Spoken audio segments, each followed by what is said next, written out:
Hi guys, salut tout le monde, bienvenue dans ce nouvel épisode de Vie de Jeune. Comment est-ce que vous allez les amis? J'espère que vous allez très bien. En tout cas, moi de mon côté, je vais très bien par la grâce de Dieu. Et si c'est ta première fois ici, je te souhaite la bienvenue. Ici, là, c'est Vie de Jeune. Et ici, nous parlons de la jeunesse chrétienne en général et de la jeune fille chrétienne en particulier. Il n'y a pas de tabou ici. Nous abordons tout sujet et pensant que par l'aide du Saint-Esprit et par la grâce de Dieu, nous serons tous bénis par ce que nous faisons ici. Alors, je t'invite donc à t'abonner sur cette chaîne YouTube si ce n'est pas encore le cas et aussi active ta cloche de notification pour ne pas rater les prochains épisodes de Vie de Jeune. Alors, sans trop tarder, entrons dans le vif du sujet d'aujourd'hui. Alors aujourd'hui, j'aimerais que nous parlons, ou alors j'aimerais parler à une jeune fille là dehors, bien sûr en me basant sur mon expérience personnelle. Alors j'aimerais te dire, toi jeune fille qui aimerait te marier, peut-être tu es dans la vingtaine, peut-être tu n'as même pas encore plus de 20 ans, plus de 25 ans je veux dire, et ne me mécomprenez pas, je ne suis pas en train de dire que avant 25 ans, on ne peut pas se marier. D'ailleurs, moi, je fais partie de ceux-là qui se sont mariés en 20 ans. J'avais à peine 21 ans. En fait, je me suis mariée avant mes 21 ans. Donc, je n'avais pas encore 21 ans. Et je vais dire, pour moi, je trouve que c'est un peu très jeune, c'est un peu très tôt. Pourquoi est-ce que je le dis? Vu le fait que la jeune fille chrétienne surtout n'est pas tellement exposée au monde, ok? Surtout lorsque tu grandis dans une famille chrétienne où le papa est chrétien, la maman est chrétienne, tous les dimanches c'est l'église, etc. C'est vrai que certaines font l'exception, il y en a dont c'est pas le cas, mais pour certaines filles chrétiennes, pour certaines jeunes filles chrétiennes, elles ne sont pas vraiment exposées à la vie du dehors, elles ne sont pas vraiment exposées à ce que, bon, les jeunes filles du monde, par exemple, sont exposées, elles ne connaissent pas certaines choses, elles n'ont pas encore sur la vie du dehors, sur comment est-ce que les choses se passent dans les relations. Vu que la jeune fille chrétienne ne connaît pas les histoires de copinage, pour celles qui ne le connaissent pas, ok, ne connaissent pas les histoires de copains, copines, donc elles ne savent pas que lorsque tu es dans une relation avec un copain ou alors avec un ami, ce que tu as appelé à faire, qu'est-ce que tu dois faire, comment ça se passe, etc. Bon, bref, cette vie du monde-là, en fait, la jeune fille chrétienne n'est pas exposée à cela. Alors, ce qui fait que lorsqu'elle arrive et elle se marie, très jeune, à cet âge que j'ai dit là, ça fait en sorte qu'elle entre dans le mariage de manière naïve. Elle entre dans le mariage vraiment avec des manquements, avec des choses qu'elle ne connaît pas. En fait, comme je vous ai dit, c'est mon cas en fait, ok? Je me suis mariée très jeune et étant une jeune chrétienne qui n'a pas connu le monde, qui n'a pas connu les histoires de copinage, de copains, copines, j'ai pas eu de copains de toute ma vie. Mon mari était mon premier copain, mon premier mari, mon premier tout. Vous comprenez un peu. Donc, je n'étais pas vraiment exposée à cette vie-là. Je ne connaissais pas comment est-ce que ça se passe quand tu avais un homme, comment ça se passe, qu'est-ce qu'il faut faire, qu'est-ce qu'il ne faut pas faire. Or, par contre, les filles du monde, les filles du dehors, là, vous voyez qu'elles sont exposées. Elles savent comment faire, elles savent les petites trucs, les petites choses qu'il faut faire. En fait, s'il faut parler du contexte dans lequel je suis en train de parler. Alors, j'aimerais dire à une jeune fille chrétienne là dehors qui certainement est en train de prier mariage, qui est en train de vouloir entrer dans le mariage et par exemple, qui est dans le même cas que j'étais et qui se demande, qui se dit que bon voilà, il faut qu'elle entre et qui se demande comment est-ce que ça va se passer, machin.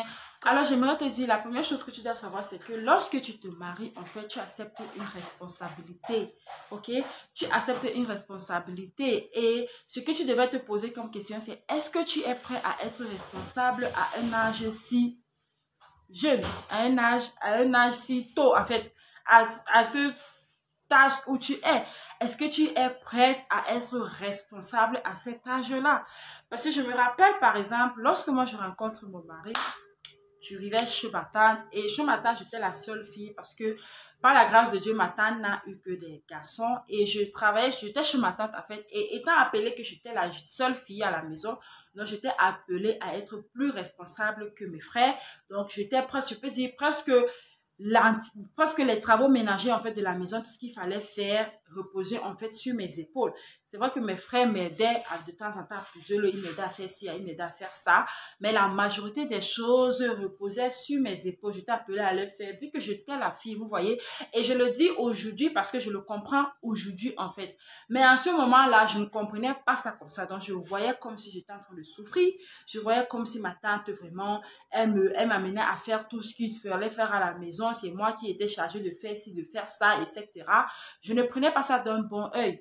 Mais il a fallu que je puisse être mature, en fait, que je puisse entrer dans mon foyer pour comprendre, en fait, que là, c'était même pas pour mon mal, mais c'était plutôt pour mon bien, parce que une fois que je me suis mariée à mon mari, en quittant chez ma tante et en arrivant chez mon mari, ça a été une transition vraiment qui s'est faite, c'est une transition qui se fait, en fait, c'est d'un coup, en fait, c'est-à-dire, aujourd'hui, tu es chez vous, et le soir, ou alors en journée, tu pars à la mairie, tu te maries, et puis le soir, tu es chez ton mari. Donc, c'est-à-dire, c'est une transition qui se fait du tic au tac. Je ne sais pas si vous voyez. Et arrivé chez mon mari, bam! Je me suis retrouvée être responsable de la maison. Je me suis retrouvée être la dame de la maison. Et en ce moment-là, la maison repose sur moi. Donc, il y avait plus ma tante pour me dire que, écoute, tu dois faire ta vaisselle, écoute, tu dois nettoyer le sol, écoute, tu dois ranger ton lit, écoute, tu dois ranger ta chambre, écoute, ta maison doit être propre, tu dois être... J'étais appelée maintenant à devenir responsable, à prendre ça sur moi parce que je devrais être une femme. Et ce sont des choses qui ne sont pas faciles, les amis. Je ne vais pas venir ici vous dire que oh, c'était facile. It was not easy. Ce n'était pas facile. Et je me suis retrouvée, en fait, je me rappelle même au début, j'étais du genre, waouh, il fallait vraiment que je passe chez ma tante pour comprendre certaines choses. Parce que vraiment, c'était comme une formation. Et arrivé chez mon mari, je me suis rendu compte que, ah, il le fallait. Donc, tu deviens responsable, en fait, comme je disais. Et hormis ça, tu deviens responsable de cet homme-là. C'est vice-versa. C'est vrai que l'homme-là devient responsable aussi de toi. Mais vu que nous sommes en train de parler de la jeune fille chrétienne, donc je veux dire, tu deviens responsable de ton mari. C'est-à-dire que si c'est que peut-être tu étais seule ou bien si tu étais chez vous, tu ne te souciais pas que, bon voilà, qu'est-ce que les gens vont manger. C'est maman, par exemple, qui disait qu'est-ce que la famille va manger. Ou alors si c'est que tu vivais seule, tu ne te souciais pas trop de, ah, il faut à tout prix qu'il y ait la nourriture à la maison. Il faut à tout prix que ma maison soit propre. D'ailleurs, c'est toi qui vivais dedans et tu te disais, ah, c'est moi qui est ici dedans, même si c'est pas propre, même si c'est pas rangé, c'est ma chambre, c'est moi qui vis à l'intérieur, ou bien c'est mon appartement, etc. Même si tu ne prépares pas, tu pars, tu achètes peut-être à manger dehors, tu reviens, tu manges et tu es OK, etc. Mais une fois que tu entres dans le foyer, les données changent. Tu deviens responsable d'un homme, même pas d'un enfant, d'un homme. Vous comprenez un peu? Donc, c'est-à-dire que tu dois te rassurer, tu dois t'arranger à ce que cet homme-là, en fait, trouve de la nourriture à la maison. Tu dois te rassurer à ce que cet homme-là, quand il rentre, que la maison soit propre. Tu dois te rassurer à ce que cet homme-là, quand il rentre, que, en fait, la maison soit vraiment, en anglais, on dit, it should be like a home. Qu'il sache qu'il est en train de rentrer. He's coming back in his home. Qu'il rentre à la maison, en fait. Vous voyez un peu? Et ça, c'est de la responsabilité qui n'est du tout pas facile. Donc, tu dois te demander ça, en fait. Est-ce que tu es prête à faire face à cette responsabilité-là? Est-ce que tu es prête à savoir que tu ne dois plus seulement penser à toi, mais maintenant tu dois penser à nous, à vous? Tu dois penser, c'est-à-dire en faisant tes plans, en réfléchissant, ok, que ce soit ce qui est bien ou ce qui est mauvais, tu réfléchis en tenant compte de l'autre personne. Tu ne réfléchis plus juste pour toi, tu ne vois plus les choses juste pour toi, mais maintenant tu vois pour vous, tu vois pour nous. Là, ce n'est plus que toi qui compte. Maintenant, c'est vous qui comptez et c'est nous qui comptons. Donc, en fait, c'est ça. Et une autre question que tu devrais te demander, c'est est-ce que tu es prêt, par exemple, à devenir maman rapidement? OK?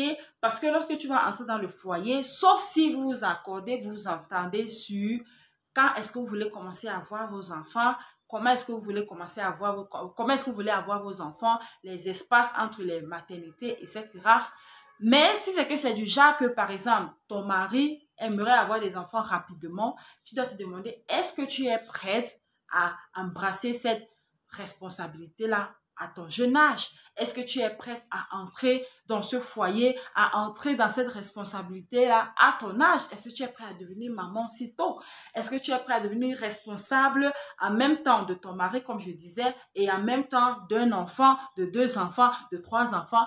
Est-ce que tu es prêt? Parce que, guys, les amis, c'est pas facile. Les gens, parfois, vous font croire que vraiment, c'est facile, c'est évident. Moi, je dis souvent au mari que j'ai l'impression que les mariés parfois mentent un peu trop. Parce que chaque marié vous montre que non, chez lui, c'est OK, c'est le parfait bonheur, tout se passe bien. Non, ça ne se passe pas bien parfois, les amis. Ça ne se passe pas bien parfois, surtout en cette période-là. Je me rappelle, par exemple, quand j'avais mes maternités, parce que moi, je suis entrée dans le foyer, j'ai commencé à avoir mes maternités juste 4 mois après être mariée. Directement, j'ai découvert que j'ai pris ma première grossesse et c'est comme ça que mes maternités se sont enchaînées. Et ce n'était pas facile, les amis. Ce n'était pas facile. Qu'on ne croyait pas que easy. Ce n'était pas facile. OK? En même temps, à peine tu as eu le temps de comprendre que bon, voilà, tu es maintenant marié, tu es maintenant responsable, tu dois maintenant, en fait, que les choses sont changées. À peine c'est l'enfant qui est dans ton ventre et puis tout ce qui vient avec les grossesses, et les maladies, etc. À peine tu as accouché, c'est l'allaitement. En même temps, les amis, ce n'est vraiment pas évident, je vous assure. Parfois, on vous fait croire que c'est facile, c'est pas facile. Donc, tu dois te demander, est-ce que tu es prêt à faire face à ce chemin-là? Est-ce que tu es prête à vraiment prendre ce chemin à ton jeune âge? Parce que ce n'est pas facile, ok? Et autre chose que tu devrais te demander aussi, c'est est-ce que tu es prêt à gérer les humeurs de ton mari ou bien les humeurs de la personne avec qui tu vas vivre sous le même toit? Parce que ce que vous devez savoir, c'est que lorsqu'on vit étant fiancé, lorsqu'on n'est pas sous le même toit, les amis, c'est pas la même chose avec lorsqu'on est sur le même toit. It's not the same thing. Alors, tu dois te demander, est-ce que tu es prêt à gérer les humeurs de cette personne? Parce que ce qui est sûr, on peut prétendre dans le fiançailles, mais une fois dans le mariage, on ne peut pas prétendre. On pourra peut-être prétendre la première année, on pourra prétendre même voir la deuxième année pour ceux qui sont très forts. Mais à un niveau, le caractère, la personnalité, qui tu es vraiment et qui la personne avec qui tu es, que tu aurais épousé est vraiment va ressortir.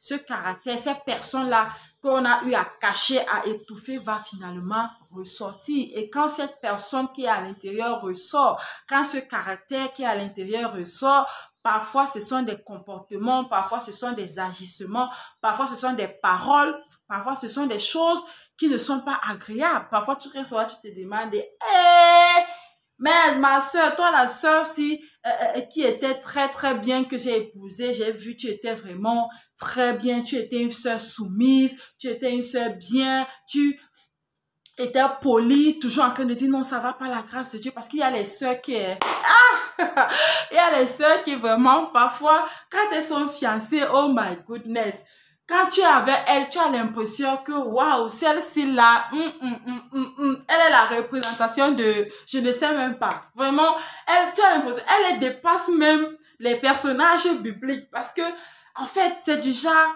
hi sister, comment tu vas? Oh, je vais bien par la grâce de Dieu. Et toi, elle est toujours tellement polie, tellement douce, toujours bien là.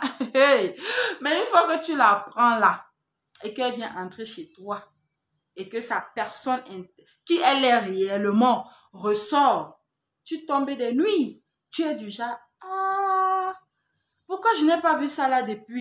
Ça là est passé par où? C'était où dans les fiançailles que je n'ai pas vu ça? Le comportement que tu m'affiches aujourd'hui là, ça sort d'où, maman? Ce que tu me montres aujourd'hui là, ça sort d'où? C'est vice versa. Parfois tu avais un frère, tu vois le frère là, tu te dis que, oh vraiment, c'est l'ange Gabriel. Tu te dis que lui là vraiment c'est un homme, il est, je sais même pas, il est, tu lui donnes toutes les qualifications possibles. Il est tellement bien, il fait tellement attention à toi, il est attentionné, il s'occupe de toi, il est souciant par rapport à toi. En fait, il remplit, il fait toutes ces choses que tu aimerais là.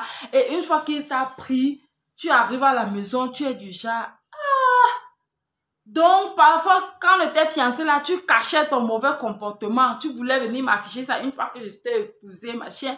Mais pour dire qu'en fait, dans le mariage, les humeurs ressortent. Ce qui fait que tu vas te demander, tu dois te demander, est-ce que tu es prêt à gérer ça? Lorsque les problèmes vont venir, posez-vous des bonnes questions. Est-ce que vous voulez vraiment le faire? Et si c'est que c'est le cas, demandez l'aide au Saint-Esprit, demandez l'aide au Seigneur. Le Seigneur va certainement vous aider. Il va certainement vous conduire, vous diriger, parce que je peux vous dire que oui, c'est pas facile, oui, c'est pas évident, mais lorsque Dieu est le centre de ce foyer, lorsque Jésus-Christ est la fondation de votre union, alors cette union-là va tenir, ok? Tenir. Alors les amis, c'était une autre épisode de Vie de Jeune et j'espère qu'elle vous a béni. Merci d'avoir regardé cette vidéo jusqu'à la fin. Je vous vois dans la prochaine vidéo. D'ici à là, prenez soin de vous. Et vous savez quoi les amis? God bless you.